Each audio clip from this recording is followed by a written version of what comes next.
déficit mensal da Santa Casa com o Hospital Luiz Argolo e qual o montante de endividamento provocado por esse déficit? Eu boa tarde a vocês, Itajaí, Jane, obrigado pela presença e a oportunidade de poder estar falando um pouco desse assunto, porque gerou um caos, né, na Santa Casa. As pessoas estão, as gestantes principalmente, estão preocupadas, e a gente precisa esclarecer, porque o que a gente não quer aqui, como o próprio secretário falou, é gerar o caos, né? Isso acabou acontecendo. A partir de junho desse ano, eu montei uma equipe para estar fazendo um estudo, da viabilidade de cada serviço da Santa Casa. Então, a gente conseguiu fazer isso setor por setor. E nós conseguimos chegar à conclusão que o serviço que estava inviabilizando a Santa Casa ao longo desses anos todos, mas a gente chegou à conclusão com números, né, com dados reais, a maternidade, é o serviço materno-infantil, né, que hoje a gente tem esse contrato com o Estado, mas que já foi com o município. Na gestão anterior, a gente tinha aquele problema todo de repasse e nós conseguimos mudar para o Estado. Mas hoje a gente tem planilhas com dados concretos, reais, que são esses dados que foram oferecidos tanto para a Secretaria Municipal de Saúde, do Estado, do município, para a promotoria. A Santa Casa, ela trabalha, como eu venho falando ao longo desses anos, de uma forma muito transparente. Eu acho que a gente chamar as duas secretarias do município e do Estado e a promotoria, para avaliar as contas da Santa Casa, mostra que a forma transparente que a gente trabalha e que a gente não tem nenhuma dúvida de como a gente trabalha com recurso público. Então, por conta disso, nós observamos que existia um déficit em torno de R$300 mil por mês na Santa Casa em relação ao contrato, especificamente ao contrato materno-infantil.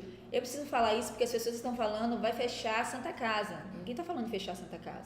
Estamos falando o tempo todo que o contrato que a gente tem hoje com o Estado da assistência materno-infantil é um contrato que gera um déficit de R$300 mil por mês, que tem um déficit de R$300 mil por mês, e que a gente não tem como ficar sustentando, certo, esse déficit, porque a gente vive pedindo empréstimos a bancos para poder sustentar. Hoje a gente sabe que é especificamente por conta desse contrato, e que se a gente continuar com um contrato que gera um déficit desse de R$300 mil, a gente em algum momento não vai se sustentar e a gente compromete a Santa Casa como um todo. Então, por conta disso, nós promovemos, né, junto com a Secretaria Municipal de Saúde do município e a promotoria, esses diálogos que desde novembro, na verdade desde outubro, né, estão acontecendo. Já houveram 2 reuniões. Na primeira a gente apresentou a planilha, o Estado pediu que a gente abrisse mais a planilha, mandasse documentos mais consistentes, fizemos isso, encaminhamos, e nessa última reunião o Estado atestou que o déficit da Santa Casa realmente é R$300 mil, a partir do momento que o Estado disse que se ele fosse fazer o contrato da assistência materno-infantil no formato que tem hoje na Santa Casa, em um hospital do Estado, ele teria que aportar R$781 mil. Se ele aporta hoje 470, então a gente tem um déficit aí em torno de R$300 mil. Então, ele reconheceu isso. Esse valor, se fosse um hospital do Estado, seria aportado um valor de 780 mil. Então, o Estado reconhece, né, que o valor é suficiente para fazer gestão. Não é um problema de gestão da Santa Casa. Então, a partir do momento que o Estado reconhece que para fazer a gestão de um contrato desse teria que ser aportado 781 mil, a gente chega à conclusão de que a Santa Casa precisa desse aporte para continuar com o contrato, mas ninguém está falando que a Santa Casa vai romper um contrato de assistência materno-infantil do dia para a noite. Nós temos uma responsabilidade social também, entendeu? Então a gente vem num diálogo para procurar de uma forma tranquila, digamos assim, junto ao Estado e ao município e aos outros municípios também que utilizam da Santa Casa para assistência materno-infantil, uma forma de estar gerando esse aporte financeiro. E a sua segunda pergunta sobre a questão da folha, a gente consegue hoje ainda pagar, a gente está pagando a folha até o 5º dia útil do mês. Nós não temos nenhum atraso em relação ao pagamento de folha, porque nós priorizamos. Não é que a Santa Casa está no momento que como eu tinha falado antes, a gente está em crise sim, mas a gente prioriza o funcionário. Nós temos dívidas com médicos, mais de 5 meses, nós temos dívidas com fornecedores, que também alguns ultrapassam isso, mas nós entendemos na nossa gestão que a prioridade é o funcionário, então por isso a gente vem mantendo. Mas se você me perguntar em relação ao 13º, hoje eu ainda não sei te responder como a gente vai pagar 13º dos funcionários. Estamos estudando algumas formas de estar viabilizando esse recurso, mas ele ainda não é certo. Dentro desses ajustes financeiros, a Santa Casa cogita a possibilidade da realização de auditorias? Sim, nós estamos de portas abertas. Eu falei agora há pouco com o secretário de Saúde, Leandro Lobo, que qualquer necessidade que ele tiver de números, de dados, a Santa Casa está de portas abertas para a Secretaria Municipal de Saúde, para a Promotoria, Conselho Municipal, quem quiser, até como eu falo há mais de um ano, né? Qualquer cidadão de Santo Antônio de Jesus que quiser ter acesso aos números da Santa Casa, as portas estão abertas. Nós trabalhamos com total transparência, porque nós trabalhamos com recurso público também. Nós temos essa responsabilidade desde que o provedor assumiu há 3 anos atrás, o provedor Aurelino, ele coloca a transparência dos recursos e a forma que ele é utilizado de uma forma muito transparente, porque nós estamos ali para cuidar do recurso público, então a gente tem que ter esse cuidado. Então, por conta disso, a Santa Casa está de portas abertas para qualquer tipo de auditoria. Como é que está a situação? O que é que a senhora pode falar também sobre esse ponto?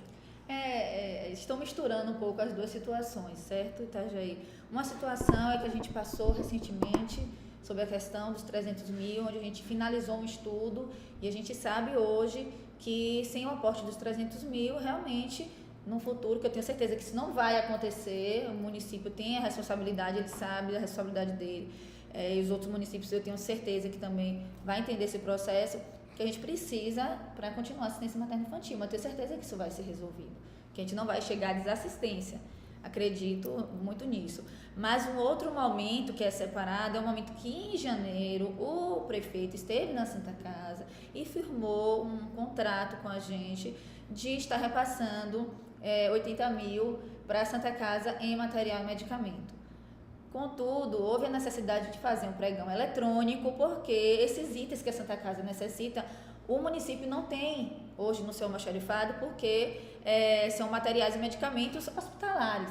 Então, esse processo todo licitatório demandou um tempo e ele acabou por volta de agosto, ainda com alguns itens que foram fracassados. De lá para cá, a gente tem recebido ao longo desse tempo todo em torno de 240 mil, certo? Então, o último levantamento que a gente fez desse tempo todo, alguns itens foram entregues antes de agosto, que é o que o município tinha na casa e que a gente também utiliza em comum acordo, tanto o município utiliza como a Santa Casa utiliza também. Eles iam repassando o que eles já tinham e agora, com alguns itens já licitados, a gente está recebendo esse material e medicamento. Como o próprio Leandro falou, em alguns meses não consegue repassar 80 mil. Né? A gente teve o repasse integral de 80 mil em agosto, mas ao longo desses meses a gente vê um empenho, mas eles estão tendo problemas com fornecedores. Alguns meses conseguem entregar 80 mil, outros meses, esse mês mesmo entregou 40 mil, agora mais 15. Então, ele oscila. Então, eu não posso aqui falar em números reais, mas fato é que até hoje foram entregues não 40 mil, e sim 240 mil ao longo desse ano para Santa Casa. É uma situação que depende também de fatores externos, né? Mercado, etc., cotações. Teve alguns itens que foram fracassados, né? O próprio secretário de administração está aqui para testar, foram fracassados, a gente não consegue receber hoje porque ainda está tendo que ser licitado, né, novamente, e alguns problemas que o secretário de saúde sempre me passa em relação a fornecedores. Eu tive até presente aqui em um momento que ele tratou com o fornecedor a demora de entrega de materiais, de medicamentos essenciais, que a Santa Casa estava com dificuldade de comprar, exemplo do Matergan.